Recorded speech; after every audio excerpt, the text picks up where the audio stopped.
anybody who is expecting to have some sleepy August markets and is going to be in for a bit of a disappointment. Now, of course, this year people aren't going to be going away like they used to.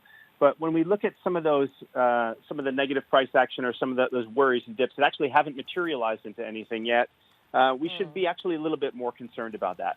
In fact, what's interesting is when you look back at the behavior of risk assets over the past 20, 30 years, August, surprisingly, tends to be a very poor period, at least a very volatile period for risk assets. It's not the sleepy month that people think it is. That's especially true for emerging markets. Emerging markets has had some of its worst performing months in August, as well as emerging market currencies. And July has had almost none, if any, of the worst performing months. So there is something about August which already sets us up for some negative action. But we also have so many things on the calendar, as you said, which could put some turbulence into the market. So I think that we need to keep our eye open for that for sure. Yeah, I haven't even mentioned yet the key earnings tests we have coming up as well, especially for some of the big tech names that have been the leader in this bull rally. So what are you actually doing with your money, Daniel, in light of those risks you just highlighted?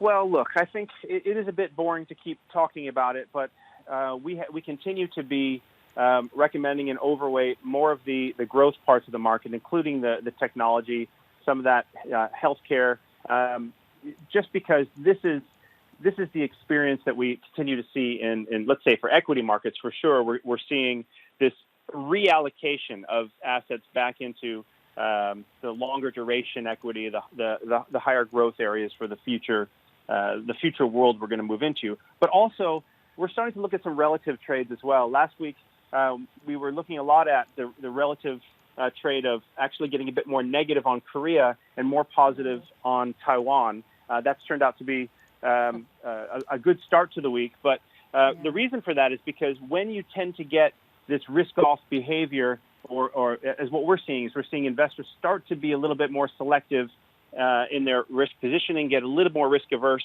that even in emerging markets, they want to be, they tend to head towards the twin surpluses, the higher equity income. That's definitely true with the tech exposure of Taiwan.